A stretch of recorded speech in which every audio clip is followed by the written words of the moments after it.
sendo gravada, certo? Como toda semana nós fazemos. E eu vou iniciar a nossa aula falando da nossa atividade avaliativa. Gente, se vocês estão todos com o Ava aberto aí, sim ou não? Sim. Não, não está abrindo. É que? Não está abrindo. Que absurdo, Larissa Manoela. Como que isso não Você abre? viu, professor? Vamos lá. Lá na seção 2 da unidade 2, eu deixei lá a nossa atividade avaliativa. É uma atividade, gente, com questionário. 10 questõezinhas. Tranquilíssimas de se fazer. 40 minutos vocês fazem essas questões com os pés nas costas. De Aonde que está, maneira? professor? Desculpa. Seção 2, unidade 2. Ok. Que, inclusive, é a nossa aula de hoje. Ok.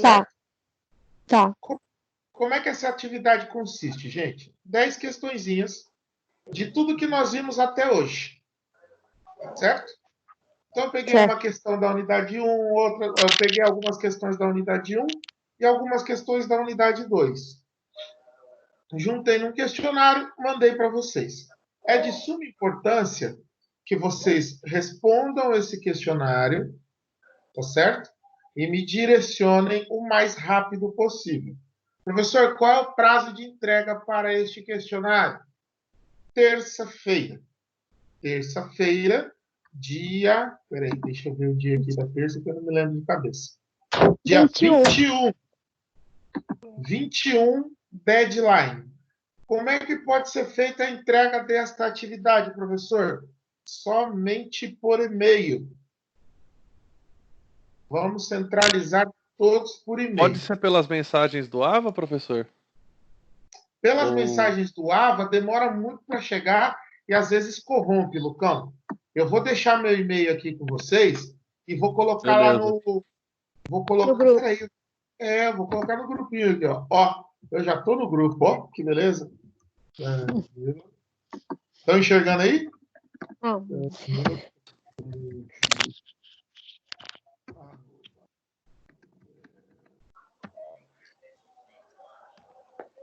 Olha aí para vocês.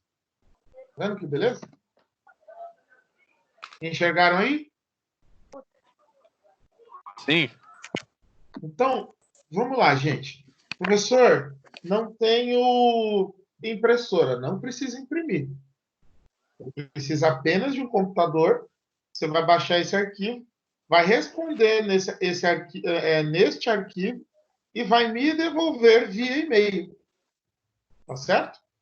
Este arquivo que vocês vão me enviar, eu vou fazer a correção e vou subir uma nota para vocês em cima desta atividade, certo? Lembrando que esta atividade não anula, em hipótese alguma, a nossa atividade que já está correndo desde a primeira semana de aula, ok? Ok. Então, muito bem. Raquel, depois eu vou te mandar uma mensagem para a gente organizar direitinho em relação a essa atividade. Quem tiver dificuldade, a gente bola uma estratégia para sanar as dúvidas, ok? Ok, professor. Então vamos lá. Podemos iniciar, gente? Sim. Mas eu Sim. estava vendo aqui. Danilo, por favor. Pode falar. Danilo. A atividade do caderno, o professor já lançou nota para gente? Não, eu vou lançar. Eu lanço agora. Eu Ah, lanço ok. até o final dessa semana. Quem foi que chamou? Foi o Francisco? Fala aí, Fran. Isso. Aqui, na atividade, ela tem que fazer uma outra tentativa. É igual às outras, que entrar duas vezes não entra mais? Ou... Não, ô Fran, se você ir lá na unidade 2, seção 2, na aula, vai estar escrito lá, atividade avaliativa, postada pelo professor. Ok. Professor, mais uma questão sobre essa atividade. As questões, elas não estão com A, B, C, D, E na frente. Pode colocar aqui? Como não? No gabarito? Não, não no gabarito, nas questões mesmo. Não, Elas estão só com um claro que tá. pontinho. Poxa, só se quebrou a formatação. Pode ter acontecido. Eu Pelo menos coloquei. pra mim não tá aparecendo, só tá aparecendo a... Vamos tirar essa dúvida agora, Lucão? Peraí. Deixa eu entrar. Ainda bem que eu tô com o Ava aberto, hein? No meu está aparecendo A, B, C e D. Oh, que susto. Ô, No Lucão, meu não tá deve só ter, os pontinhos. não deve ter Ah. corrompido na hora que você foi baixar, não? Sei lá, tá esquisito. Não, mas se for o caso, pode colocar ABCD. ABCD e E, na verdade. Tá certo? Ô, gente, sabe o que eu estava vendo aqui? A nossa aula, semana passada, foi até às 22. Olha que beleza. E a gente falou que não ia fazer o intervalo para acabar mais cedo e a gente acabou quase invadindo todo o horário e mais um pouco. Isso me deixa muito feliz, porque é sinal que todos estavam entretidos na aula e interessados. Estou errado em relação a isso? Não. Ai, que alegria. Ó, professor, eu saí, foi porque a minha internet caiu e não voltou. Ah, fique tranquila. Eu fiquei muito feliz. Quando eu falei para o pessoal que a minha aula foi até às 10, sem intervalo, eles falaram, mentira. Pois eu peguei e falei, tá aqui, ó. Ó o print aqui de todo mundo. Quase 10 horas da noite e a nossa sala com 20... Se não me falha a memória, às 9h48, nós estávamos com 22 pessoas ainda na sala. Isso me deixa muito feliz. Eu espero que hoje nós façamos diferente. Mas a única diferença entre a semana passada e essa é que a gente para o intervalo, ok? No resto, vamos largar a brasa, que eu estou aqui para isso. Vamos lá. Do que nós falamos semana passada, vamos ver se vocês estão afiados. Sobre desastre. Psicologia positiva. Semana passada, Larissa Foi Manoela. sobre os Eu errei, desastres. desculpa, deixa eu olhar aqui de novo. Foi sobre Desastres e emergências? Exato. Foi sobre Desastres e Isso emergências. mesmo. Isso, emergências e desastres, professor. Olha, que feio, vergonha ao vivo. Neste contexto, a ordem dos fatores não altera o produto. Com certeza. Ai, que bom. Não altera. Mas psicologia positiva nós falamos na unidade 1. Isso, professor, eu toquei as bolas. Perdão. Meu Deus do céu, o coração deu até uma catalepsia momentânea. Vamos lá. Não infarto. Seguindo essa métrica, gente, hoje nós falaremos da psicologia ambiental.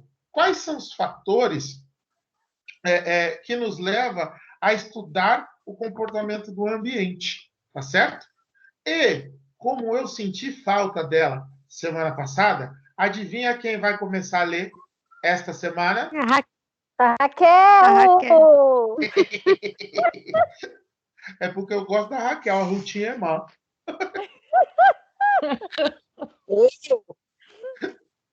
Vamos lá, Raquel? Vamos. Aliás, estão todos vendo minha tela aí? Tá tranquilo? Sim. Tá. Para quem quiser acompanhar no mapa, gente, seção 2, unidade 2, tá? Bora lá, Raquel. Pode começar.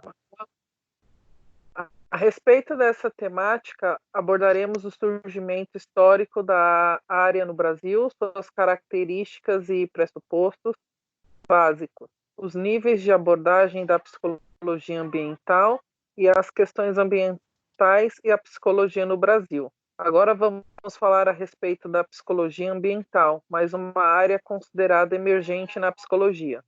Quando se fala algo emergente, entende-se que é algo que está emergindo, que está se desenvolvendo, tá certo? Ela está ainda em pleno estudo, ok? Vai nessa também, Raquelzinha.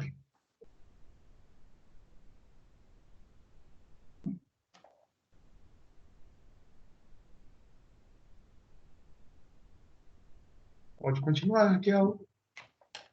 A psicologia ambiental surgiu inicialmente com o nome de Psicologia da Arquitetura no final dos anos 50 e começo dos anos 60, e se deu após a Segunda Guerra Mundial para a construção da cidade. Surgiu com a necessidade de implementar programas habitacionais de larga escala. Parou aí. Obrigado, Raquelzinha. Vamos entender. Vocês começaram a prestar um pouco de atenção que todo o estudo da psicologia, em sua maioria, eu não falo que é uma regra, tá, gente? Mas, se vocês pararem e perceberem, todo o estudo da psicologia, ou os ramos, né, da psicologia, eles se dão sempre depois de algum ato ou de alguma situação que foi muito calamitante. A psicologia do ambiente surgiu depois do quê? Segunda Guerra Mundial. Segunda Guerra Mundial foi um dos atos mais violentos do mundo. Sim ou não? Eles dizimavam cidades, países. Tem no nosso conhecimento, 2 foram as cidades que tiveram o maior catástrofe na Segunda Guerra Mundial. Vocês sabem quais foram as 2 cidades que foram dizimadas? Hiroshima e Nagasaki. Exatamente. Até hoje, gente, nós temos essa questão lá em Hiroshima e Nagasaki, porque a única coisa que sobrou vivo naquele local, por incrível que pareça, baratas. Muitas baratas. As baratas foram as únicas que não sofreram com a radiação. Onde caíram, o local que caíram as bombas, não tem vida nenhuma, até hoje. Até hoje. Não nasce mais nada lá. Só para vocês terem uma noção. Então, se parar para pensar, se passarmos por um desastre, como será a reconstrução para a gente? Como que vai ser a ressignificação daquele local, daquelas situações? E se ocorrer algo similar, como é que vai ser a nossa reação em relação a isso? Então, para cada elemento que vem surgindo, a psicologia vai se moldando em relação a isso. Tá certo? Dúvidas até aí?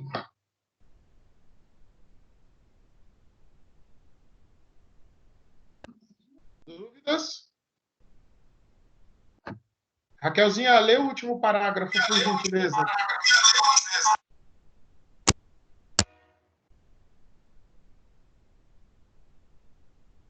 Vamos lá. Os primeiros livros sobre educação ambiental foram publicados na década de 1950 nos Estados Unidos.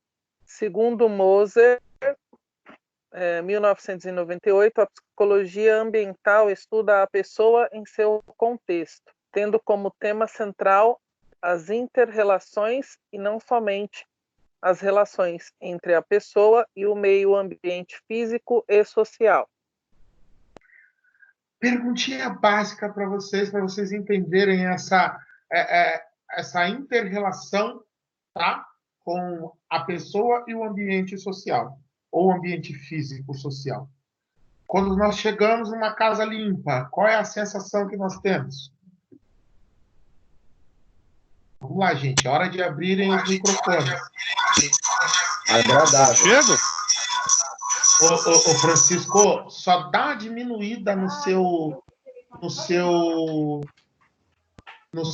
alto-falante, porque ele está arrebentando quando você abre o microfone. Professor, repete a pergunta, por favor. Qual é a sensação de chegarmos e encontrarmos uma casa limpa? Bem-estar, prazer, satisfação. O que mais? Agora, qual vai ser a nossa reação em relação a encontrarmos a casa limpa, arrumada, organizada, ou seja, do jeitinho que vocês deixaram? Felicidade. Não é uma sensação de satisfação? Sim. Agora, se porventura, toda vez que vocês saem, deixa a casa arrumada, quando volta a casa está polvorosa, está bagunçada, está virada no avesso, qual vai ser a reação de vocês? Ou qual Estresse. será Eu o fico revoltada. comportamento de vocês? Estresse. Estressado. Revolta. Ai, que legal. Não é legal. Não, que legal que vocês têm essa linha de raciocínio. Agora, Tá. eu vou trazer vocês para mais uma reflexão. O ser humano ele gosta de viver em locais de extrema hostilidade? Infelizmente, se nós olharmos lá para o Oriente, olharmos para a Europa, nas fronteiras, porque tem países lá, gente, as fronteiras dos países lá da Europa, às vezes é uma rua. A rua aqui, o lado direito é um país, o lado esquerdo é outro. Às vezes, o que corta um país do outro é uma fronteira com um clima árido, uma terra de 1 hectare, por exemplo. São quilômetros entre um e outro, mas a gente vê verdadeiras revoadas dos países que têm hostilidade, que prevalece a violência, que prevalece a fome, a pobreza, a miséria. Aí eu pergunto a vocês, quem acostuma a conviver num local onde nós não temos o mínimo para nos satisfazer? Entendeu? Então, essas inter-relações que Moser fala é justamente isso. Como que eu vou me relacionar dentro desse ambiente? É de acordo com o que o ambiente me dá? Sim. É de acordo com aquilo que eu tenho como premissa também de mínimo de convivência? Também. Então, nós temos que levar essas duas questões muito relevantes para a gente poder entender um pouquinho mais sobre a psicologia ambiental, certo? Agora, deixa eu ver aqui quem vai ler. Eu também senti falta dele semana passada. Ademilson, leia.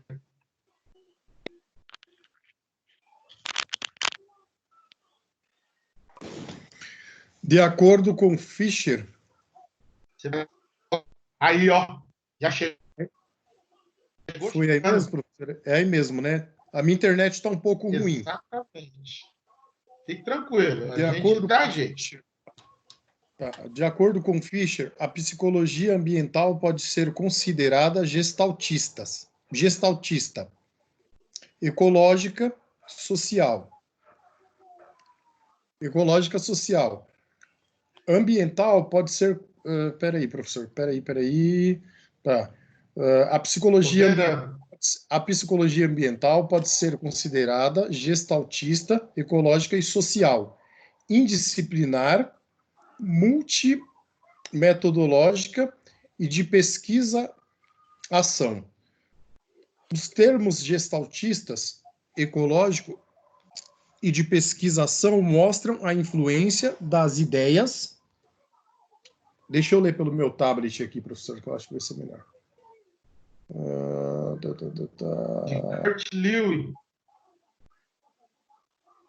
Tá, peraí, professor. Isso.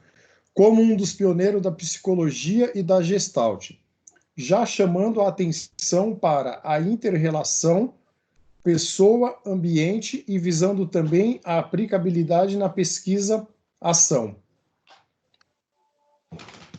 Com seu caráter... já também, que a gente já... Tá. Com seu caráter multidisciplinar, a psicologia ambiental recebe contribuições de outras disciplinas tais como geografia humana, sociologia urbana, antropologia, planejamento e arquitetura. Gente, agora eu pergunto a vocês. Se ela recebe contribuições de outras disciplinas como geografia, sociologia, antropologia, planejamento e arquitetura, qual é o papel principal da psicologia ambiental? Vamos ver se vocês estão abstraindo o objetivo principal. Aqueles que já leram o livro didático, ótimo, pode responder também. Aqueles que não leram ainda, faço o convite à leitura, porque essa parte do livro didático é excelente também, assim como todo o material. Salvo alguns errinhos de grafia, mas isso aí a gente mata na unha. Qual é o principal objetivo da psicologia ambiental? Visto o que nós vimos até agora, gente. Alguém arrisca?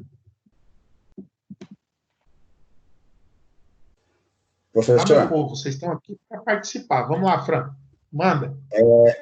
É o desenvolvimento do indivíduo dentro do ambiente que ele vive, nesse contexto, né? Trazer uma Mas melhor ela tem um papel situação. fundamental. Qual é o papel fundamental dela, Fran? Em cima disso que você disse. Fazer com que a comunidade entre, né, na situação do meio ambiente, produzindo uma melhor situação, uma situação positiva para o ser humano. Então você está falando que ela tem uma ação coletiva, a psicologia ambiental? Sim. Mas ela já vem com essa pegada desde o início? Essa pegada de coletivo desde o início? Não, que a gente já entrou, como diz a matéria ali, a gente já entrou depois de um determinado tempo, né? Depois que tinha já bastante gente no mundo em geral, né? Mas aí agora começou há pouco tempo essa situação ambiental, fazer os prédios, colocarem de uma determinada maneira que a comunidade pudesse usar, né? Estruturar, vamos dizer Fran, assim. deixa eu reformular minha pergunta, porque eu acho que eu não fui claro. A psicologia ambiental ela já surgiu para estruturar o coletivo, ou ela parte do indivíduo também e vai para o coletivo? Não, os dois juntos. Fala, Júlio. Eu entendi que ela parte do indivíduo, não é isso? Em relação ao indivíduo? Também. Lá, Fran. Exato, Fran. Ô Josi, o que acontece, Fran? Assim como a psicologia ambiental, ela tem que partir do indivíduo, por quê? Ela vai estudar não, ela vai fomentar especificamente o comportamento desse indivíduo frente às adversidades que ele teve. Ela vai ter uma ação coletiva 100%. Por isso que ela tem apoio de outras disciplinas. Sociologia, antropologia, arquitetura e urbanismo. Eu vou trazer um exemplo da psicologia. Já ouviram falar na Fuji? Empresa japonesa de...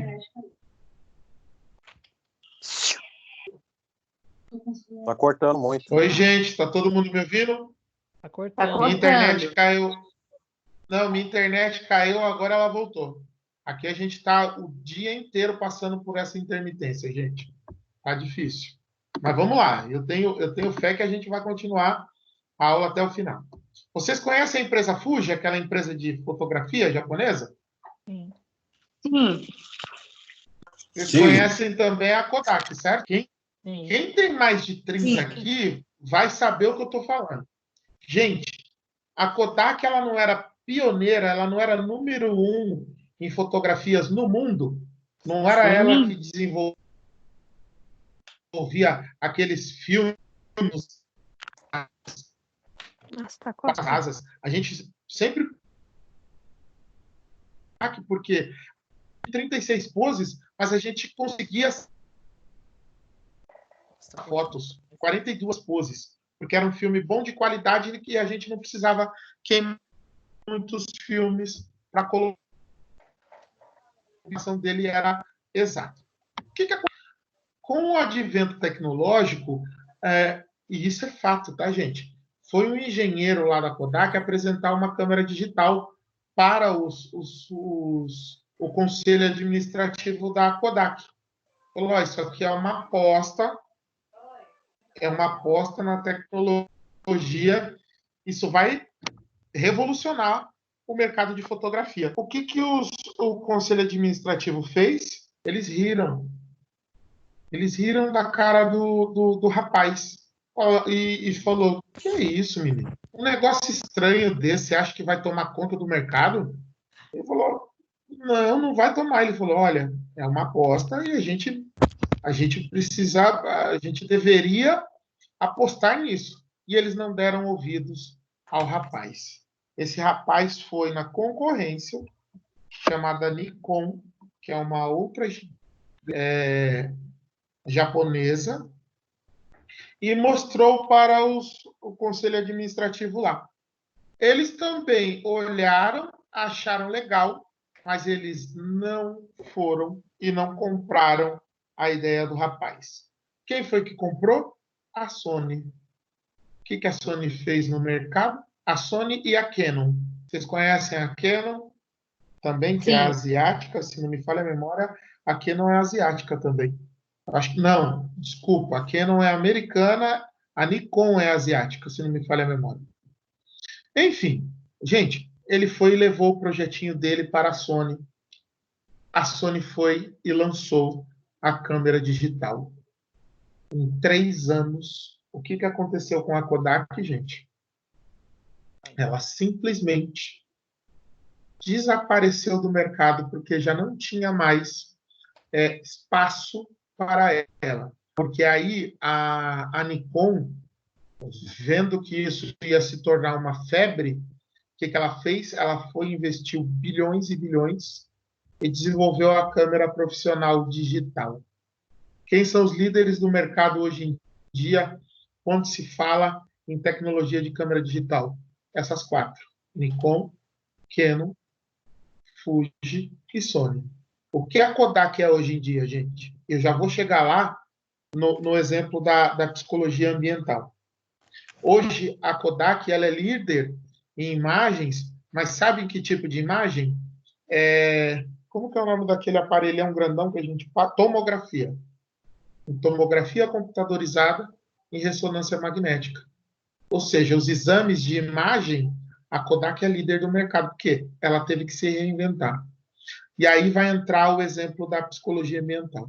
Entrou um novo CEO da Kodak e ele determinou que fosse implodido o prédio da matriz onde a Kodak teve o primeiro prédio levantado, lá no Japão. Eles implodiram, gente. E sabe o que mais eles implodiram junto com o prédio? Vocês fazem menção do estrago que foi feito por conta desta implosão? A identidade da Kodak, toda a história da Kodak e todo o legado da Kodak. Isso tudo foi implodido junto com o prédio. E aí eles ficaram sem o quê? Sem identidade, eles ficaram sem respaldo nenhum. E esse cara se reinventou, ele fez uma nova história para a Kodak. Hoje a Kodak não é lembrada nem em conversas informais de fotógrafos, por exemplo. Tá certo? E aí, frente a isso, eles tiveram que fazer toda uma estrutura, uma orientação psicoterápica para o Conselho Deliberativo para entender que ali ia surgir uma nova empresa. O nome é o mesmo, o conselho é o mesmo, mas a partir dali surgiria uma nova empresa. Deu para entender, gente? Sim. Dúvidas?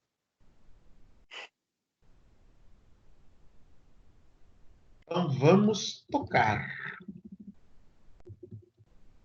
Pessoas e ambiente. Deixa eu ver quem vai ler agora. Hoje eu não vou deixar os amiguinhos, não. Hoje quem vai escolher sou eu. Vamos ver. Sueli, leia para a gente, Sueli, por gentileza.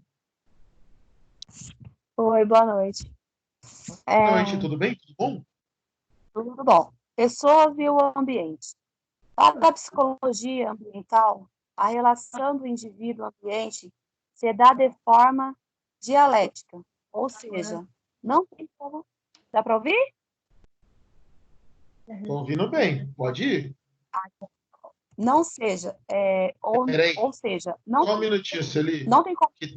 Tá. Sueli, só um minutinho, que tem gente ainda com o microfone, e eu vou ativar o mudo de todo mundo, e agora você libera o seu, por gentileza.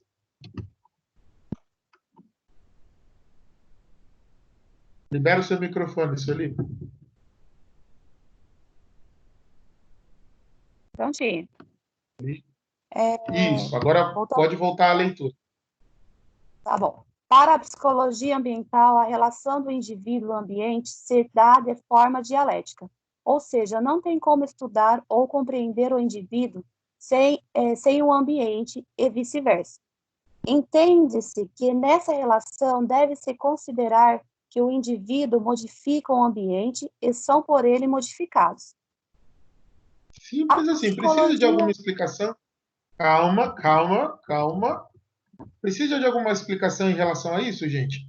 A gente reage ao ambiente e a gente também rega o ambiente de elementos para que outras pessoas reajam de acordo com aquilo que a gente jogou no ambiente. Tá certo? Pode ir, Sueli. A psicologia ambiental tem uma característica muito importante. Ela estuda o componente indivíduo e ambiente como uma unidade e não como um componente distinto. Finaliza. A quinta coisa. A psicologia ambiental parte do pressuposto de que possui acima de tudo uma existência física, não apenas uma existência social. Pode parar por aí. E aí a gente volta aqui, que essa parte é muito importante. Ela estuda o elemento como uma unidade, ou seja, o indivíduo ele é aquilo que ele faz, tá certo? Não aquilo que ele fala.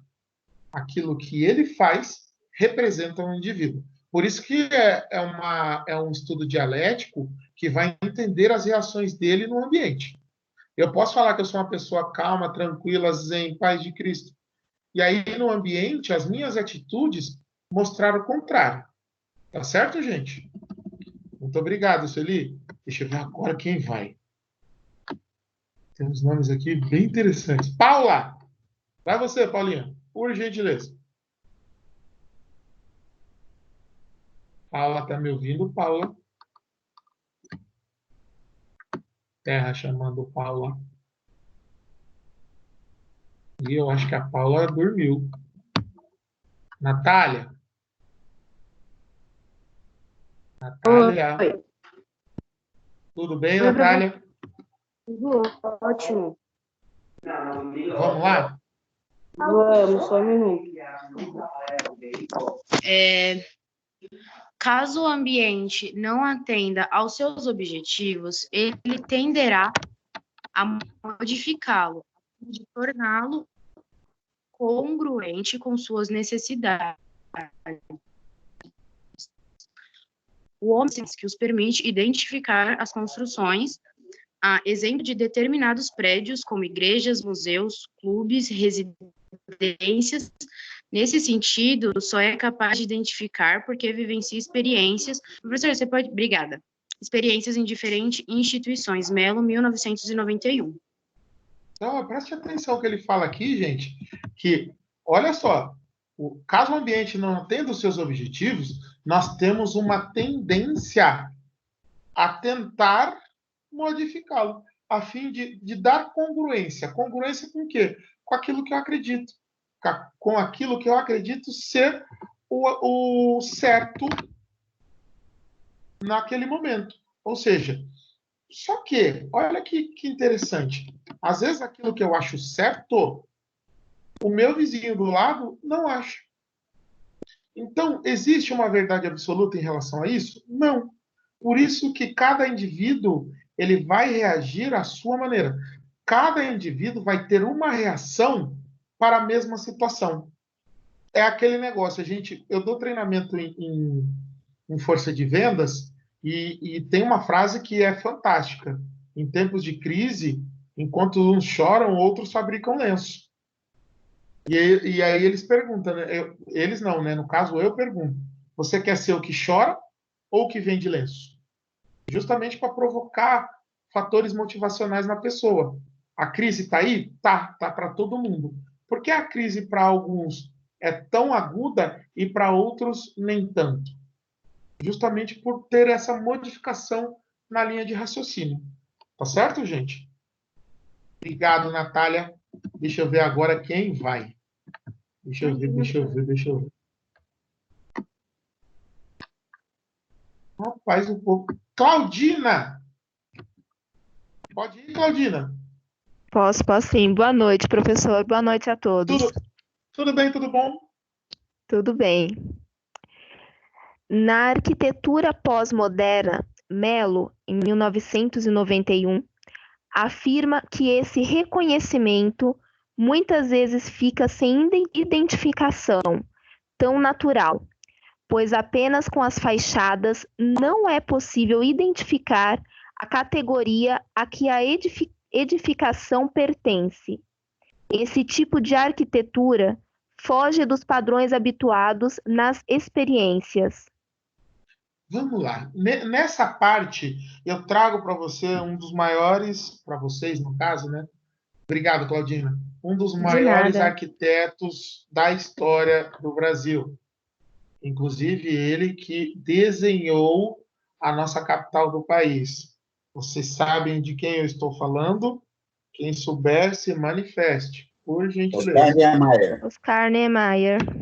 Exatamente, o homem centenário, o homem à frente do tempo dele. Se nós pegarmos e formos ali para Belo Horizonte e entendermos os prédios, as construções, as edificações que ele desenhou, gente, é algo singular, é algo que tem a característica dele. Você olha e fala: poxa vida, este prédio é do Oscar Niemeyer. Poxa vida, esta obra é de Niemeyer. Por quê? Porque ele tem traços únicos. Ele tem estilo único. Assim como as obras de arte, gente. As obras de arte têm estilos singulares. Cada um tem o seu estilo singular, que diz muito a respeito da pessoa. Certo? Ou seja, esses grandes nomes da arquitetura ou da arte, eles trazem para a sua obra os seus traços comportamentais. Tá certo? Dúvidas até aí? Dúvidas? Não, professor. Não. Ai, que alegria. As áreas de aplicação da psicologia ambiental são divididas por níveis, a saber, é o pessoal, nível arquitetônico e nível urbano regional. Vamos entender quais são esses. Deixa eu ver quem vai ler agora. Nossa, eu estou tão empolgado. Hoje eu vou deixar a Carlinha descansando, porque semana passada ela leu horrores. Deixa eu ver aqui, deixa eu ver. Sheilinha, pode ler, Sheila? Sheila, você está aí, minha filha? Oi, boa noite, professor. Olha, e não é que ela tá? Ai, que alegria. Tô sim, eu tô Vamos com lá, meu Sheila. filho. Se ele interferir, eu aperto o mudo. Não, fique tranquilo, pode deixar aí. Faz parte do contexto. Totalmente. Inclui-se aspectos relacionados com o comportamento espacial, tais como espaço pessoal, territorialidade, privacidade e superlotação. O estudo desses comportamentos tem raízes na biologia e antropologia, bem como na psicologia social e na arquitetura. Então, vamos lá, gente. Deixa eu pegar um exemplo. Obrigado, viu, Shelinha? Deixa eu pegar um exemplo bem tranquilo para a gente poder fazer a associação em relação ao nível pessoal da psicologia ambiental. Vocês já foram... Alguém da turma já foi para Foz do Iguaçu? Alguém da turma? Já. Você já foi, Fran? Você já fez aquele passeio dentro da reserva, onde você anda naquele ônibus que ele é totalmente aberto em cima? Não. Isso aí eu não fiz. Só atravessei para a Ponta da Amizade para o Paraguai. Para fazer, né? Fazer compra, Cidade né? Para fazer compra. Para fazer compra, né? E perdeu o melhor da viagem, que é o passeio no Parque Estadual lá. Que é possível encontrar até onça. Poxa. Carlinha, você quer falar alguma coisa, Carlinha? Não, falei que eu conheço. Ah, você conhece o parque? Você fez o passeio dele? Eu fiz uma com os amigos. Do lado delícia, não é? Na Argentina. Você fez Iguaçu e Foz do Iguaçu. Sim. O lar da Argentina é Iguaçu. Então, por que eu trouxe isso, gente? Para você fazer o passeio nesse parque, você entra no ônibus. Só que é um ônibus diferente, ele não tem teto. E sabe por que ele não tem teto? Tem uma explicação muito simples para que ele não tenha teto. É que é para justamente você ter a alusão de que está em contato direto com a natureza. E isso é transpassado a partir do momento que você entra e começa a ouvir o guia falando sobre as orientações do parque. Ele fala sobre os macaquinhos, a onça que tem lá, que pode ser vista, mas tem um outro bichinho lá que é terrível, que você não pode nem alimentar, que senão ele morde sua mão, que eu esqueci o nome dele agora. E aí, o que acontece? Pati, obrigado. São eles mesmos. Bichinho é bonitinho, mas ele é traiçoeirozinho. Não é, Carlinhos? É. Demais. Aí, o que acontece? Por que eu trouxe essa história, gente? Por qual motivo o pessoal tirou o teto do ônibus? Pelo simples fato de fazer a conexão, de vocês se sentirem pertencentes àquele ecossistema. Porque se você está dentro do carro, você se sente protegido.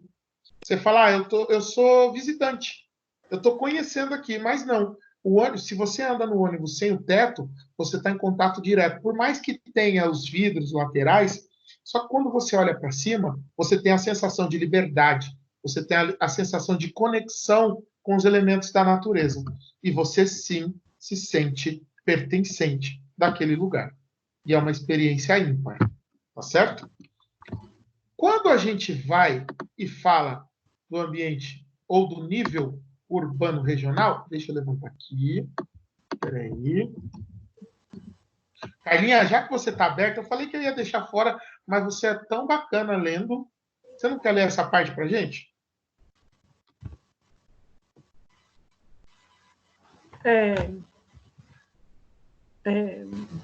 As pesquisas nível têm... urbano regional, isso. Tá, nível... É porque tem um negócio aqui em cima que eu não vi. Nível urbano regional. As pesquisas têm implicações para as políticas urbanas e regionais. Dentre as pesquisas, incluem-se os estudos dos aspectos psicológicos dos transportes tanto terrestres quanto aéreos e aquáticos. Segundo Mello, 1991, esses estudos podem ser subdivididos em 3 áreas. As pesquisas têm implicações para as políticas urbanas e regionais. Dentre as pesquisas, incluem-se os estudos dos aspectos psicológicos dos transportes. Eu repeti? Não. Tanto terrestre... mesmo aqui. Vamos direto para os 3. Isso. Vai para o 1. Tá. O estudo do transporte como um elemento destruidor ou perturbador do ambiente. Segundo, as consequências psicológicas do uso de um tipo particular de transporte. Terceiro, os problemas associados com os usos de uma forma particular de transporte ou sistema de transporte. faço uma única pergunta a vocês em relação a essa parte do nível urbano regional. Vocês já olharam o céu no final da tarde? Como está o clima nesta quarentena onde nós temos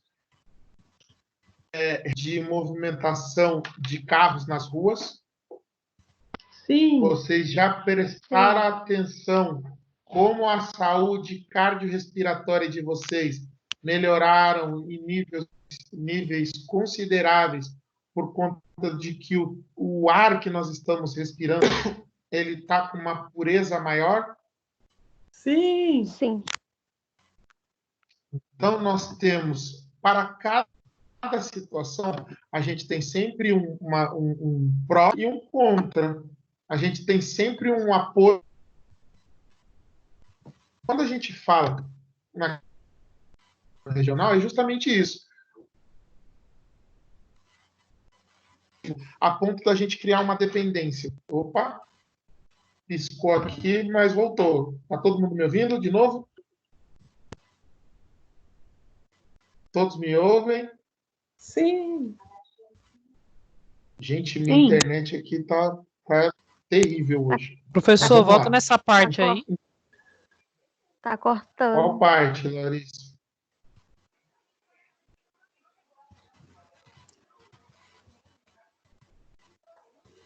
Qual parte, gente, que eu não consegui ouvir?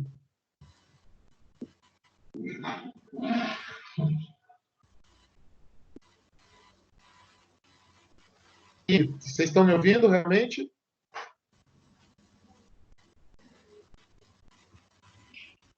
Sim, professor. Sim, professor. Vocês estão me ouvindo normal agora? Sim. Eu tô. Ah, tá, que susto. Porque, de repente, todo mundo parou de falar aqui, eu fiquei perdidinho. Então, vamos lá, voltando. O quão é importante, ou quão nocivo é ter essas questões do transporte, porque ele tem uma consequência. Ele gera monóxido de carbono, é um poluente, é extremamente nocivo para a camada, ele faz com que acelere o efeito El Niño, ou seja, é o efeito estufa, né? Ele muda o clima da atmosfera, causando, como ele cria um efeito estufa, ele causa o derretimento das placas polares. E com isso, cada vez mais, conforme a gente aumenta esse índice de descongelamento das placas, vai aumentando os níveis dos oceanos. E isso é refletido aonde? Isso é refletido nas cidades litorâneas, ou nos países que fazem costa com o oceano. É sabido que alguns países, daqui 15, 20, 30, 50 anos, uma parte desses países, como, por exemplo, a Itália, já vai estar submersa, justamente por conta desse efeito. Ou seja, percebam, é um efeito micro que tem consequência onde? No macro. Tá certo? Dúvidas até aí, meu povo? Vamos para o terceiro, que é o nível arquitetônico. Larissa Manuela, sua vez. Vamos lá. Nível arquitetônico. Vários estudos foram realizados com residências, prédios comerciais, escritórios, escolas, prisões e hospitais, museus e diversas outras instituições. Os princípios de superlotação, privacidade, espaço pessoal, territorialidade, percepção do ambiente, como também os efeitos de ruídos, temperatura, circulação do ar no comportamento são observados e analisados em relação à estrutura ambiental interna dos projetos habitacionais ou de várias outras instituições. Tá vendo? Ele tem alguns errinhos, porque ali era ou de várias instituições. Obrigado, Larissa Manuela. Então, percebam. Ai, meu Deus. Vamos lá.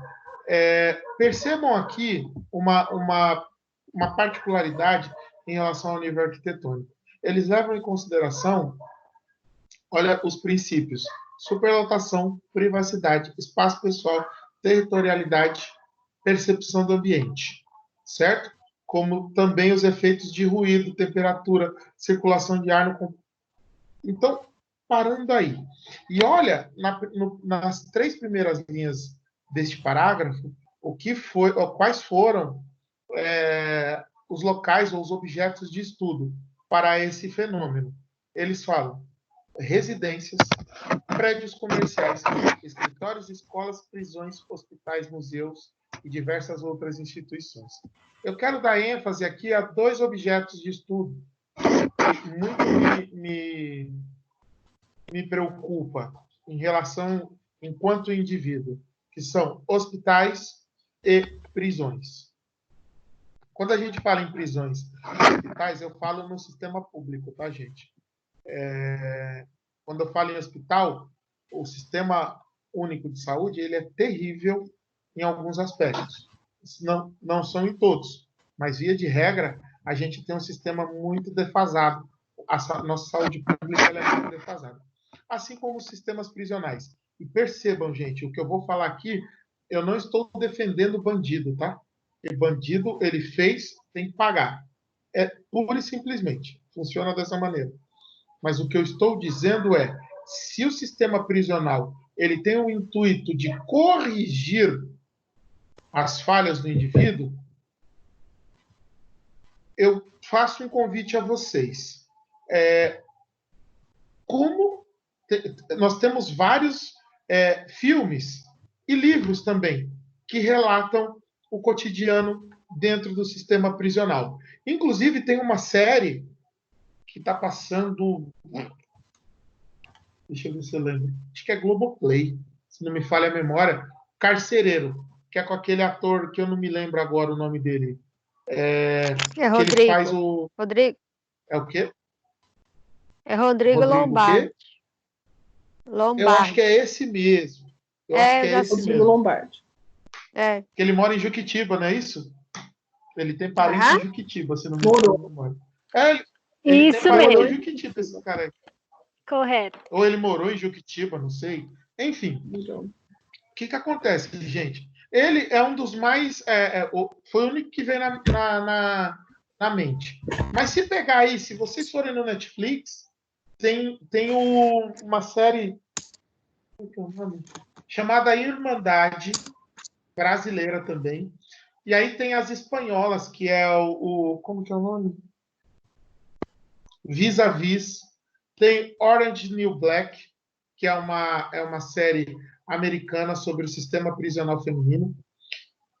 Tem várias. E aí eu faço convite a vocês, não precisam pegar e assistir todas as séries, mas assiste um capítulo, o capítulo piloto, ou o episódio piloto de cada uma delas, e tenta fazer uma ligação de como que é o funcionamento do sistema prisional. E aí eu faço a pergunta a vocês. Esse sistema, do jeito que ele está estruturado, ele tem capacidade de colocar o indivíduo de novo na sociedade, ou de corrigir as falhas comportamentais desse indivíduo, de modo que, ao voltar para a sociedade, ele vai conseguir conviver com ela, sem ter nenhum tipo de recaída, ou sem ter nenhum tipo de problema? Professor. Fala, Carlinhos. Posso fazer uma observação? Claro que pode. Não, porque o senhor fez uma pergunta, né? Sim. Acerca do sistema prisional. Eu posso fazer uma também com a escola. O sistema prisional, hoje, ele tem diversas idades. Então, é a partir de 18. Hoje, de 18, 19 e 20, tem bem poucos. Vamos colocar uma média aí de 30 a 40 anos. Que são aqueles que têm pena muito longa, né? Não.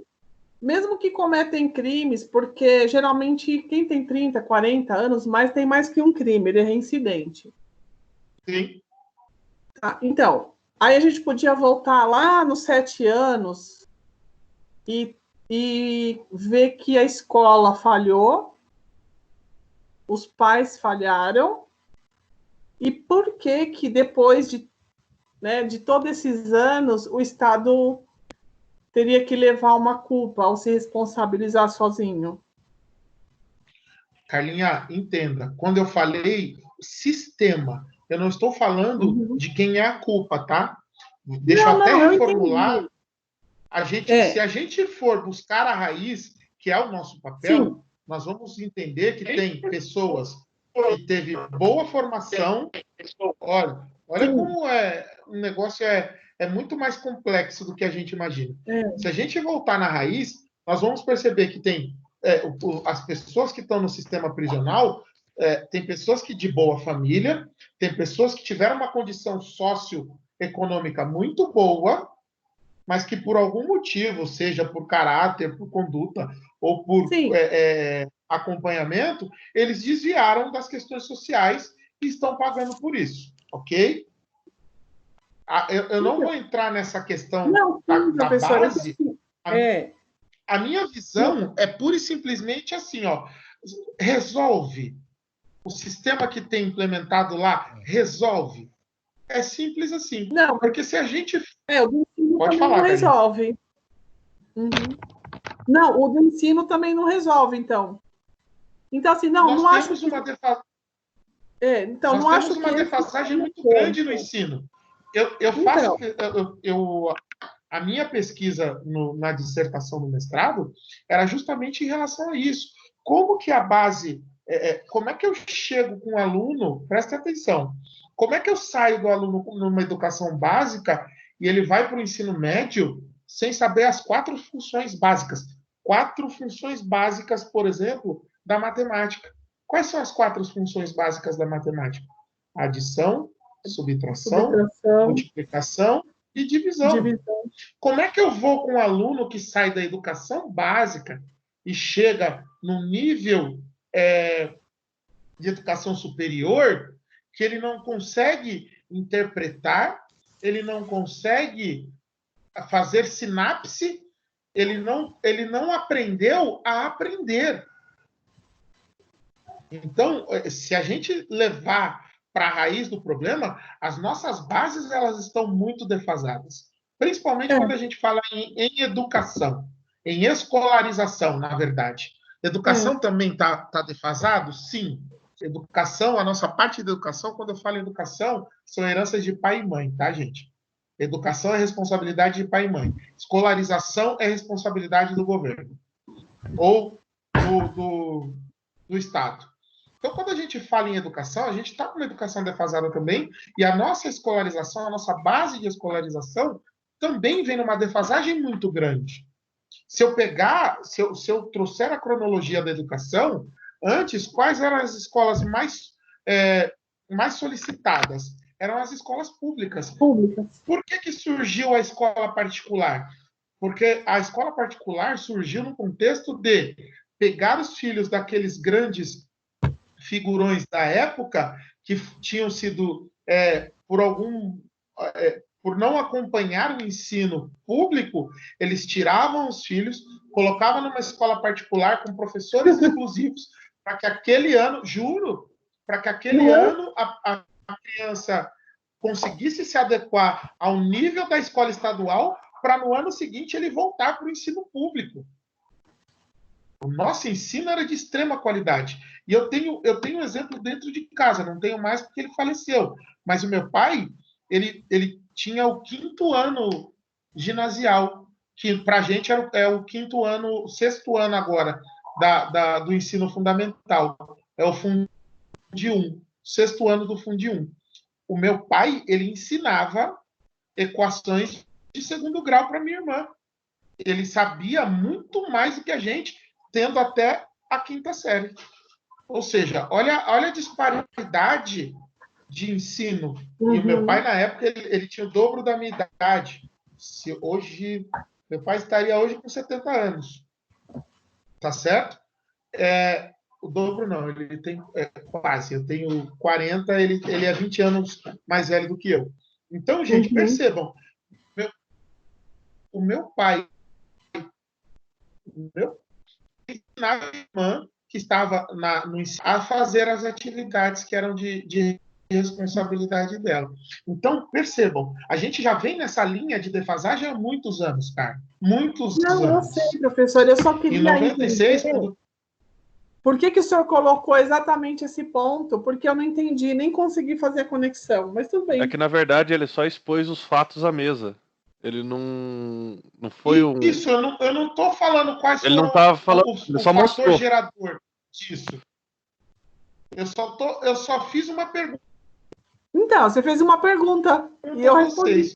O sistema atual hoje, graças a Deus. E gente, a nossa aula, ela tem essa desenvoltura graças a vocês. Eu preciso que vocês reflitam acerca do que a gente fala aqui para ajustar a dúvida. E a gente vai nessa toada e a aula fica muito mais interessante. Mesma coisa, Carlinhos, se a gente pega, falasse do sistema de saúde também. O nosso sistema de saúde hoje ele é um verdadeiro caos. Hoje, para você conseguir uma consulta especializada, às vezes você demora meses. Dependendo da especialidade que você precisar, demora-se até anos para você conseguir. E vai que você tem uma necessidade pontual daquele exame ou daquela consulta, e aí você precisa esperar, às vezes, um ano e meio para conseguir. Esse sistema atende a população? Não. Então, são essas questões que eu trago para a gente refletir, porque se a gente for lá na base, a gente vai entender o que está acontecendo. A gente vai entender e vai saber que não é o sistema em si que é falho, é a execução do mesmo. É a execução, a forma com que ele foi posto, são as pessoas que deveriam fazer com que esse sistema funcionasse, que burla algumas partes do processo. Tá certo? Então, nós temos diversas variáveis que fazem com que esses processos eles tornam-se morosos, tornam-se ineficazes e ineficientes. Tá certo?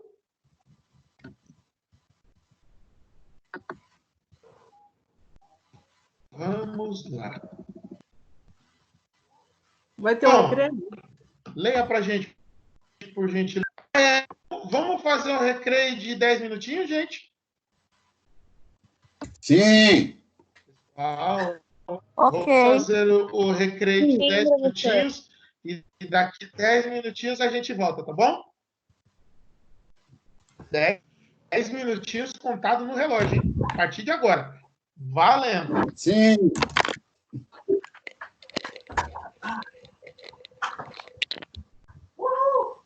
Tem recreio. Dá o remédio pro escritório? Sério? Ah, meu Deus do céu.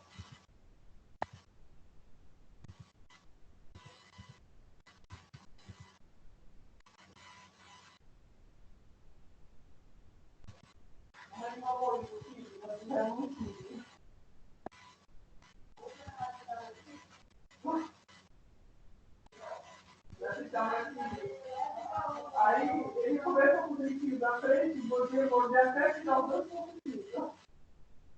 Aí eu fui pro banco direito, aí foi. Mas ele com o dentinho da frente, mordendo, eu ficava no pano, mas...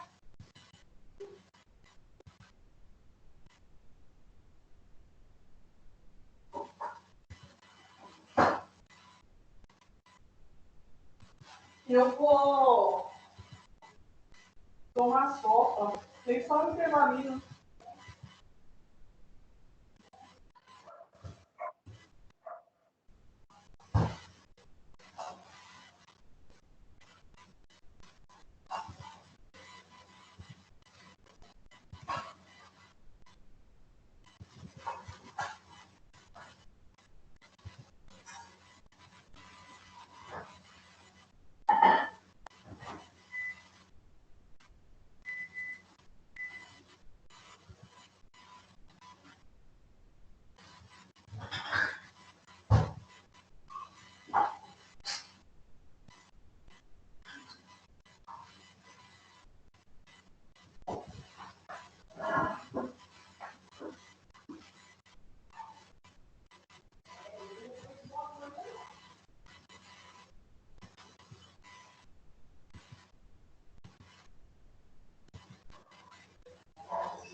Ai, derrubei.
Voltamos.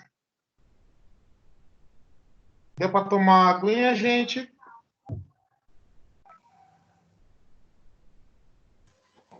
Sim. Ai, que alegria. Sim. Tá todo mundo enxergando minha tela ainda? Tranquilinho? O meu ainda não tá aparecendo, não. Oh, como meu tá. assim?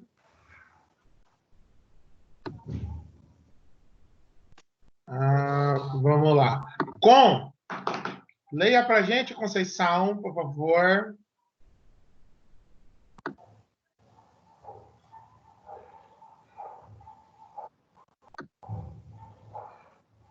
Conceição, cadê você?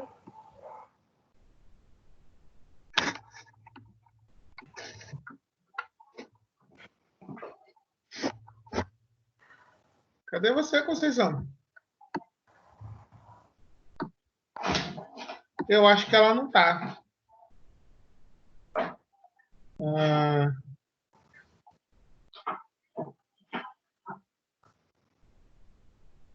Tainá, tá me ouvindo, Tainá? Oi, você tá me ouvindo? Ai, que alegria. Alto e bom som. Lê pra gente, por ótimo. gentileza. Sim. Pinheiro, sinaliza que, de forma geral, os pesquisadores apontam que a psicologia precisa se engajar na análise e no encaminhamento de soluções para os problemas ambientais, pois são, de fato, problemas humano-ambientais e temos como contribuir. Segundo o autor, o crescimento populacional tem sido objeto de inúmeras análises e é considerado um dos eixos centrais da chamada crise ambiental. Gente, se nós pegarmos os dois países... Obrigado, viu, Tainá? Nada. Se pegarmos os dois países mais populosos do mundo, quais são? China e Índia. Respondam, gente. China e Índia. China e Índia. Ai, que alegria. Olha, viu? Vocês são demais.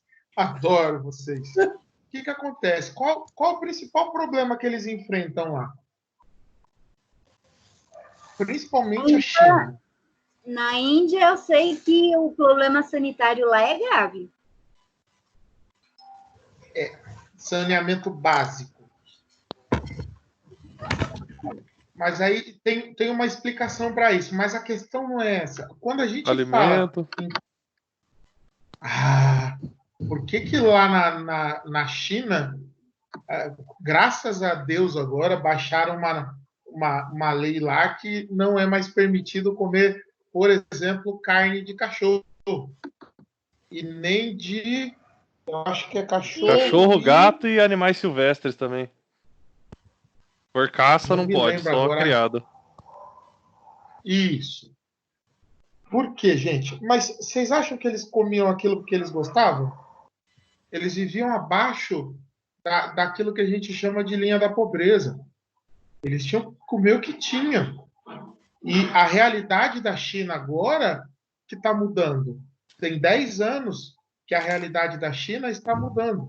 Se a gente pegar o contexto, se vocês pegarem alguns documentários sobre a China, vocês vão entender que, sabe esses containers de transporte marítimo?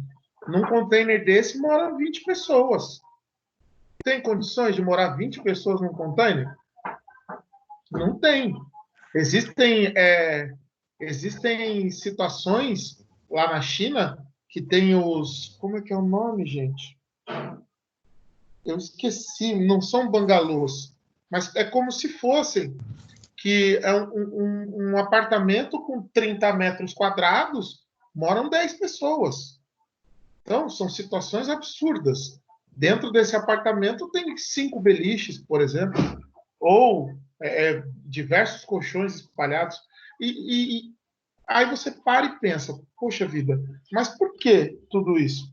Tem lugar para construir? Tem local para construir? Será que já chegou na saturação do país? Será que eles vivem assim porque quer?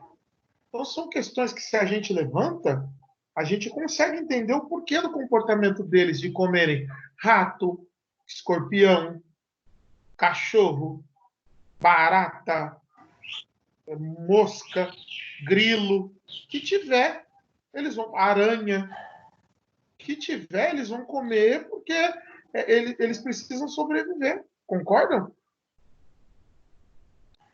E na Índia é o segundo país ao qual eu citei, que eu não lembro agora se foi a Josi ou se foi a Carlinha que falou em relação ao saneamento básico lá da Índia. A Índia tem uma questão, além da relação da pobreza, ela tem uma questão cultural muito grande, que ela leva em considerações alguns fatores ao qual não permite que elas tenham o mínimo de higiene. Por exemplo, as vacas lá, elas andam, são animais sagrados e elas andam, elas podem fazer o que quiser, ou seja, elas bebem água no mesmo local que as pessoas, elas comem no mesmo local que as pessoas, elas defecam em qualquer lugar, elas produzem sujeiras.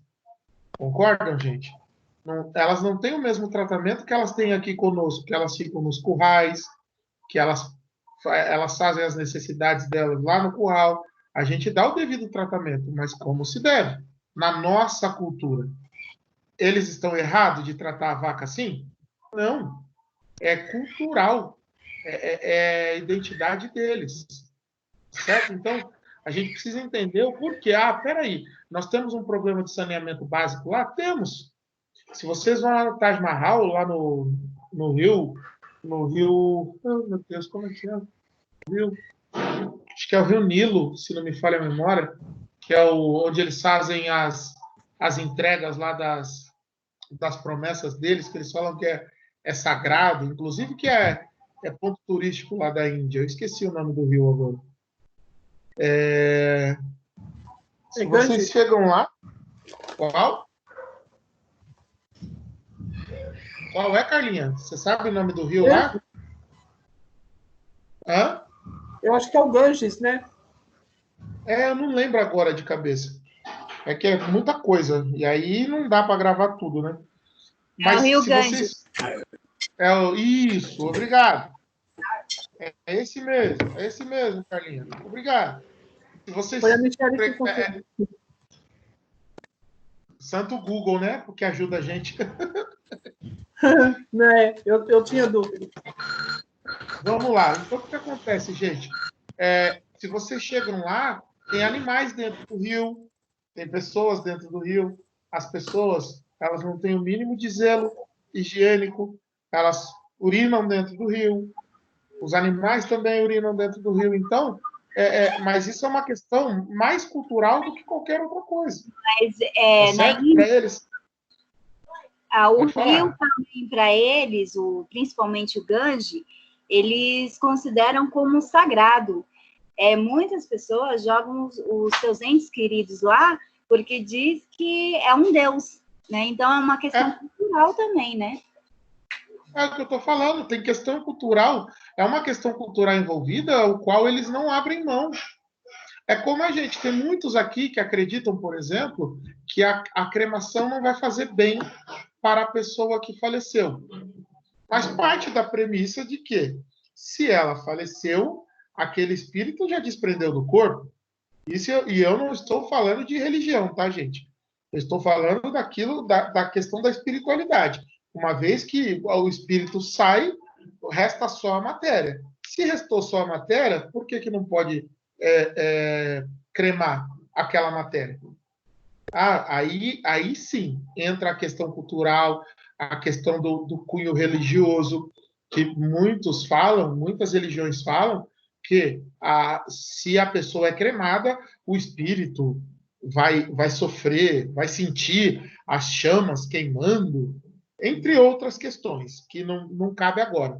Mas é uma questão cultural, por isso que a cremação aqui no Brasil, ela não é fomentada, ela não é tão vista com bons olhos. A pessoa prefere pagar durante anos como que é o nome, gente? Um jazigo ou uma campa, não sei como é que se fala, prefere pagar manutenção por anos, comprar por milhares de reais, justamente para não ter essa questão cultural interferindo nas suas decisões. Tá certo? Vamos voltar aqui. Quem é que eu tinha escolhido? Eu, Tainá, professor. Continua, então. Por favor, Tainazinha. Tá. Aí tá cortando um pouco. Segundo dados da Conferência Internacional da ONU sobre População e Desenvolvimento, os países em desenvolvimento são responsáveis por 95% do crescimento demográfico mundial, sofrendo muito mais suas consequências sociais, econômicas e ambientais. Então, quando a gente fala do BRICS, vocês já ouviram falar do BRICS? Não. Vocês sabem o que é o BRICS? BRICS são aqueles países... Não. É uma aliança que eram os países emergentes. Por que BRICS? No BRICS envolvia Índia, Brasil, China e se não me falha a memória, era Brasil, África, China, África do Sul. Isso. Os BRICS eram, acho que, cinco nações que estavam emergindo, que eles chamavam de países emergentes. E o Brasil quase saiu dela. O que acontece, gente? Quando a gente está em pleno desenvolvimento, a gente sofre com as questões, sim. E eu vou dar um exemplo aqui do Brasil, por exemplo. Nós temos uma extensão demográfica absurdamente grande, ok? Nós temos terra, nós temos onde plantar, ou onde construir. Mas aí o que acontece? Cada vez mais que a gente avança para o urbanismo nessas terras, os animais silvestres eles passam a perder o habitat natural deles. Ok? E uma vez que a gente vai avançando com as construções, com a urbanização dessas áreas, que eram áreas protegidas, eram mananciais, eram... como é que é o nome da mata que nós temos aqui? Mata Atlântica, que eram áreas de proteção ambiental, a gente vai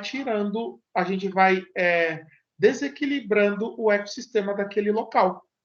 Então, gente, não vai longe da gente perceber os animais invadindo as casas que foram construídas próxima a essas regiões. Eu recebi um vídeo recentemente não, foi hoje, se não me falha a memória, ou ontem, o rapaz, eu não sei, acho que foi em Mato Grosso do Sul, tá? Se não me falha a memória, o Mato Grosso, uma coisa assim. O rapaz estava com o CFTV dele ligado, o cachorro dele era não me lembro qual cachorro que era, estava deitado, tranquilinho lá no quintal. A onça pulou o muro de mais de 2 metros de altura, invadiu a garagem e entrou em conflito com o cachorro. Poxa, mas espera aí. A onça ela não é um animal silvestre que ele é solitário, ela é solitária, que ela caça somente na mata fechada? Sim, mas uma vez que ela não tem mais um local pré-definido ou aquela demarcação territorial dela foi ferida, ela fica sem ter onde caçar. Uma vez que eu tiro os animais que são as presas da onça, uma vez que eu espanto eles daquele território ao qual ela tem como opção para caça, eu forço ela a ter essas atitudes, de vir para áreas urbanas e cometer essas ações. Isso é o correto de se fazer? Não, não é o correto de se fazer. Mas uma vez que ela começa a passar fome, uma vez que ela não tem mais caça próximo, ela começa a sair muito mais daquele habitat natural dela e caçar onde tem vida. Professor, acho que tem 40 dias que foi noticiado que aqui em Itapecerica, por 2 noites, teve a presença de uma onça parda aqui num bairro que se chama Jardim Sampaio. No Jardim Sampaio eu passo muito por lá. Passava, né? É bom saber, porque aí eu não vacilo mais. Então, percebam, gente. Ali em Juquiá, se vocês forem ali, a partir de Juquitiba, Juquiá, Miracatu, aquela área toda é área de proteção de mata atlântica. E você não pode construir, você não pode fazer nada. Mas, gente, se vocês sobrevoarem por aquela área, vocês vão ver verdadeiras mansões no meio do nada. Como é que as pessoas construíram no meio do nada verdadeiros palacetes? E aí o que acontece? Aquela área que era para ser de proteção ambiental, que é justamente para manter a fauna e a flora intacta, preservadas, poxa vida. Primeiro, onde se tem movimentação do ser humano, os animais silvestres, eles correm, eles fogem, porque eles vão procurar sossego, eles vão procurar o habitat deles. O ser humano, ele faz muito barulho, ele altera muito a fauna e a flora a qual ele está inserido. Então, os animais percebem isso. Uma vez que eu tiro aquela área desses animais, o que eles vão fazer? Eles vão começar a ir cada vez mais próximos para a urbanização. E não é a vontade deles. Não é por vontade, e sim por necessidade de repente, de caça, de sobrevivência. Tá certo? Se a gente parar e prestar atenção, nós temos sim, a gente sofre com as consequências do desenvolvimento ambiental, aquele que não é planejado. Aquele desenvolvimento, se a gente não planeja, não estrutura muito bem o nosso desenvolvimento, a gente tem um desenvolvimento desacerbado. E aí a gente vai sofrer com consequências, com desastres ambientais. E aí a gente volta para aquilo que a gente viu semana passada e a ação da psicologia ou dos psicoterapeutas nas questões de emergências também e desastres. Percebam que a nossa disciplina ela é intimamente ligada uma com a outra. Se a gente começa a divagar pelos os possíveis riscos, a gente permeia por tudo aquilo que a gente já viu até agora. Prestaram atenção, gente? Professor, nessa questão, eu acho que também falta um pouco de políticas públicas, né? Porque, por exemplo, onde eu moro, fica próxima à BR aqui, e fica próxima a matas, né? Por exemplo, daqui da minha casa, a gente via muito bugio. E hoje não vê mais, né? Não, até cerca de 1 ano, 2 anos, mais ou menos, eles vinham todas as manhãs. Aí, o que aconteceu? Tem uma área que começaram a ser invadidas. Aí começou um crescimento de habitação irregular. Então, eu acho que assim, e eu só estou vendo que essa área de mata, ela está sendo cada vez mais adentrada, né? As pessoas estão construindo porque a gente sabe que essas pessoas realmente elas não têm outro recurso, mas, porém, essa parte ambiental, ela está sendo destruída. Por exemplo, esses macacos não vêm mais, né? Então, você vê, por exemplo, aqui na minha casa, na onde eu moro, a gente já recebeu também visita de cobras também, né? Infelizmente, porque estamos próximo à mata. Então, a gente vê também que, além de ter um desastre ambiental, né? Você vê que, por exemplo, os animais podem sumir e outras coisas, você vê também o outro lado que pesa também, que é o desequilíbrio e a falta de políticas para que isso possa melhorar, né? E que possa ser solucionada. Então, vamos lá, Michele. quando você fala que essas pessoas, infelizmente, elas não têm o que fazer, então elas acabam adentrando as áreas que foram reservadas para o ecossistema. Isso, quando elas adentram, quando elas invadem essas áreas, que eram áreas protegidas, ela está, sim, causando um grande impacto ambiental. Esse impacto você já está sentindo. Os bichinhos, os macaquinhos que vinham, já não vêm mais. Por quê? Porque eles se sentem ameaçados.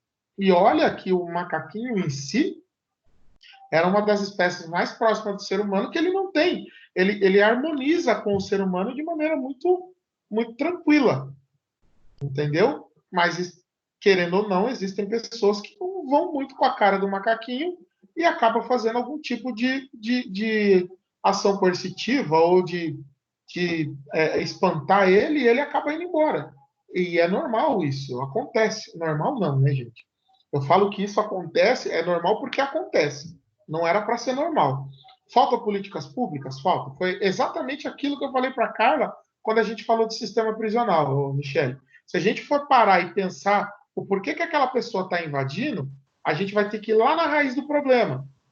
E se a gente for lá na raiz do problema, a gente vai entender que falta políticas de habitação fomentadas, falta incentivo, falta um monte de coisas para que a pessoa não tenha a decisão de construir a sua casa nessas regiões que são áreas de proteção ambiental para diminuir o impacto, por exemplo. Tá certo? Certo. Francisco, vai tu agora, meu irmão. No Brasil, o êxodo rural, transferência da população. O êxodo rural, transferência da população do campo para as cidades, levou a população para as periferias miseráveis de nossas grandes cidades, com um contingente populacional deslocado, tanto espacial como temporalmente. Segura. Então, o nosso primeiro grande evento, que foi um desenvolvimento desacerbado, foi o êxodo rural. Com a Revolução Industrial, as grandes indústrias passaram a ser construídas em determinados centros e as vilas passaram a ser construídas em volta desses centros. E isso causou uma aglomeração populacional de maneira desacerbada. Nós não tínhamos um planejamento, nós não planejamos uma rua, um bairro, uma cidade. Foi tudo de maneira atropelada. Quem chegou primeiro conseguiu fazer, quem não chegou ficou com menor espaço, entre outros. Pode continuar, Francisco.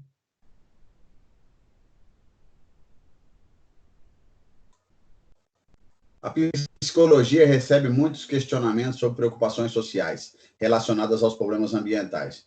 Porém, tem dificuldade e poucas condições de responder ou concretizar essas respostas de modo conclusivo e aplicável à realidade ampla da crise humano-ambiental ou à orientação das intervenções socioambientais específicas.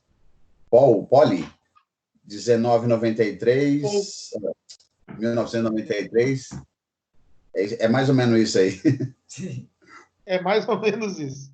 Obrigado, Fran. Então, olha como essa questão é tão latente. Se a gente para pensar, como é que alguns locais, na Itália, não foi na Itália que eu vi o documentário, foi em algum desses países aí, tem algumas vilas da época medieval que eles preservaram, que a gente enxerga justamente essa falta de planejamento, porque tem uma casa aqui, uma aqui e um pequeno espaço para você passar entre elas, assim, ó. Aqui no Brasil também. Quem aqui conhece a cidade de Ouro Preto, Minas Gerais? Alguém aqui da nossa turma conhece a cidade de Ouro Preto? Eu conheço Ouro Preto. Conhece também, Carlinhos? Ai, que alegria. Ouro Preto, gente, além de ter o melhor pastel de fubá do mundo. Eu sou gordinho, né, gente? Não tem jeito. Eu também. Comida. além de ter o melhor pastel de fubá do mundo e a melhor pururuca, se vocês andarem por lá, vocês vão entender, porque Ouro Preto, o nome já faz menção. Foi uma cidade colonizada da época da extração de pedras, minérios, enfim. E se vocês prestarem atenção, tem algumas ruas e vilas de Ouro Preto que é exatamente igual a isso que eu estou falando. Os restaurantes, os restaurantes mais requintados, digamos assim, lá da cidade de Ouro Preto, está exatamente dentro dessas grutas. Vocês vão entrando assim, às vezes você precisa baixar a cabeça para poder entrar nesses restaurantes. Por quê? Porque eles preservaram as questões arquitetônicas da época. Tem um restaurante lá, inclusive, na ladeira da igreja, que ele é dentro de uma pedra, dentro de um rochedo. Vocês entram assim, vocês vão entrando, vocês param o carro a partir na igreja ali, e aí dali para frente é só a pé, porque não dá para ir de carro. E aí você anda um corredorzão grande, assim, de uns 200 metros, se não me falha a memória, descendo, e aí você entra à esquerda assim, ó, você olha, você está dentro de uma rocha, por exemplo. Você fala assim, meu Deus do céu, e se cair tudo aqui? Se cair, você morre e não sai de lá de dentro. Simples assim. Mas você percebe que eles mantiveram os aspectos arquitetônicos da época. E é interessantíssimo. Por quê? Porque retrata a identidade da cidade. Se eles, de repente, eles tinham condições de implodir tudo ali e refazer do zero? Claro que sim. Mas qual seria a graça? Qual seria a história que eles contariam? E, gente, é fantástico quando vocês entram ou quando vocês adentram para esses recintos. Não tem só isso, tá, gente? Tem as igrejas, tem a parte das minas, onde você pode descer, que ainda tem as expedições, que você desce com o elevador até certo ponto e conhece como que eram as mineradoras lá, entre outros aspectos. E eles mantiveram finda e digna a identidade do local. Justamente para quê? Para mostrar justamente para manter, né, a cultura, para ter uma história, e outra, para mostrar as diferenças de como era para como é hoje em dia. Tá certo? Ô, Fran, agora fala para a esposa ler esse último parágrafo para a gente, por gentileza.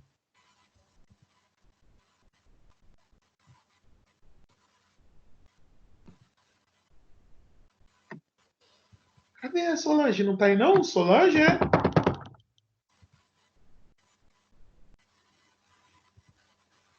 Psicologia como... Não, eu falei... Eu Fran, ainda bem. Lê esse último parágrafo para a gente aí, só. Por gentileza. Agora me perdi. Pinheiro afirma que... Peraí, onde estava? Só apagou. É recente e está... É recente. Olha na minha tela, só. Vai. É recente e está no cenário. Gente, deixa quieto, Bruno. Meu Deus, Francisco, diminui o seu volume. Aí, agora deu. Começa do início, Fran, por favor. Ô, Fran, não. Sol. Agora é você. Pinheiro, 1997, afirma que precisamos lembrar que a psicologia, como profissão, é campo formal de atividade científica. É recente e está no cenário mundial há pouco mais de um século. Portanto, apareceu depois que a população mundial já... Ai, São Francisco... Ultrapassara o primeiro bilhão. O primeiro bilhão. Devemos Devemos considerar também que a prática do psicólogo ainda está restrita às zonas urbanas. Assim, fazemos mais parte do cenário da crise ambiental do que como agente de sua solução. Então, presta atenção. O papel do psicoterapeuta ele ainda é mais reativo na nossa realidade do que proativo. Professor, não entendi. É simples. O papel do psicoterapeuta, ele reage às situações. Muitas pessoas só vai buscar o psicoterapeuta quando já está passando por alguma situação. E não para evitar por exemplo, deixa eu fazer de maneira muito mais simples que a gente vai matar isso. Eu tenho algo que me incomoda. Eu posso muito bem buscar um psicoterapeuta e entender se isso que me incomoda é normal ou se eu preciso fazer alguma coisa em relação a... Eu não sei o quão isso vai me afetar lá na frente. Só que aí eu falo, isso aqui deve ser frescura da minha parte. E aí deixo. E aí aquela questão que me afetava antes passa a afetar o ambiente ao qual eu estou inserido. Opa, se já está começando a afetar o ambiente, eu vou reagir a essa situação. Aí eu vou atrás do psicoterapeuta. Ou seja, a nossa ação é muito mais reativa do que proativa na população ainda. Deu para entender, gente? Sim. Sim ou não? Sim, professor. Sim! Ai, que alegria! Em relação ao que nós estudamos hoje, sobre psicologia do ambiente, dúvidas? Agora é hora de vocês abrirem os microfones de vocês e irmos para as dúvidas. E, na sequência, todos abram a câmera, que é para a gente pegar aquele take bonito, fazer aquele sorrisão, para a gente fazer o print da nossa aula. Dúvida, gente? Vamos lá. Agora é a hora do nosso momento de reflexão. Momento de reflexão. Cadê o povo? O povo está dormindo. Eu aposto que o povo está dormindo. Não é possível. Professor, para mim está tranquilo, sem dúvida. Meu Deus do céu, que perigo! Ai, que alegria. Eu vou fazer por ordem alfabética, então, só de raiva. Claudina, dúvidas? Não tenho nenhuma dúvida, não, professor. Tudo bem esclarecido. Ai, que alegria. Francisca, dúvidas?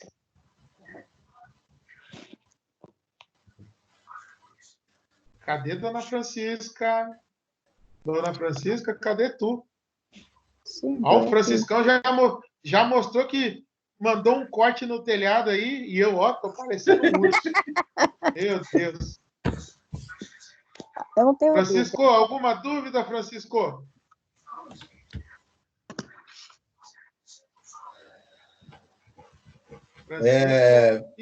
Não, é só aquela hora que você falou, que eu falei que era o indivíduo e o ambiente que mudava tudo, e depois você falou que não, que era o indivíduo. Aí depois, logo embaixo, tinha uma situação no mesmo dia que era o indivíduo em conjunto com o ambiente que mudava. Então, sem Isso, indivíduo... porque tudo parte do indivíduo para o ambiente. Nós reagimos em relação ao ambiente que nós estamos inseridos. Nós temos a capacidade de mudança também em relação aos aspectos do ambiente. Porém, toda e qualquer ação parte do indivíduo para o ambiente. Entendeu agora? Então, a ação da psicologia ambiental, ela vai tratar o indivíduo para que ele consiga socializar no ambiente. Certo? Certo. Ok. Francisco? Bom, que susto. Josi, dúvidas? Não, tudo ok. Essa frase explicou bem o que você já explicou desde o começo. Larissa Manoela, dúvida? A Larissa Sem Manoela dúvida, dormiu. Ó, professor. Não, eu tô aqui. Que eu durmo jamais. Sei. Sem dúvida, Lucas! obrigada. Dúvida, Lucão? Tudo tranquilo, professor. É que alegria. Conceição. Não, tá tudo tranquilo. Michele. Tranquilo, professor. Ai, que alegria. Natália. Dúvidas, Natália? Não, professor, tá tudo. Ai, que alegria. Paula. Não, professor. Sheila. Dúvidas?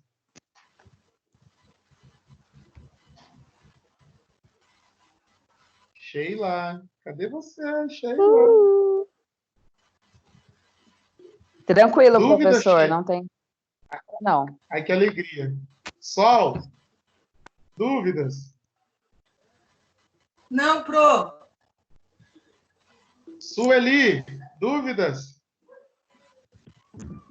Não, professor, mas é uma curiosidade a respeito do funcionamento da questão que você levantou sobre presídios, né?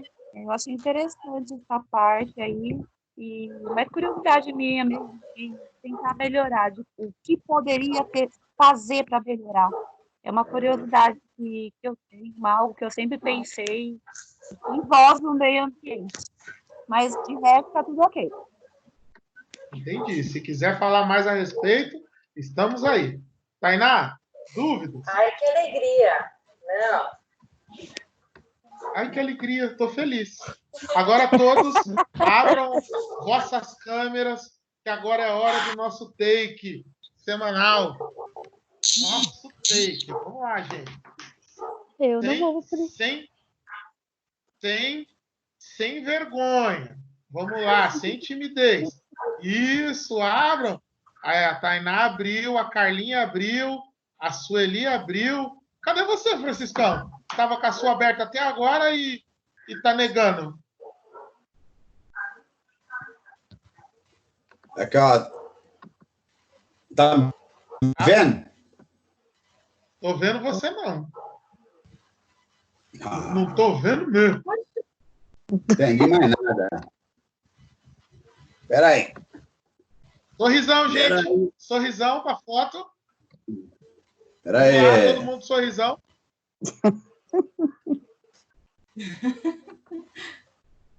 Sorriso mais xixelento esse meu, né?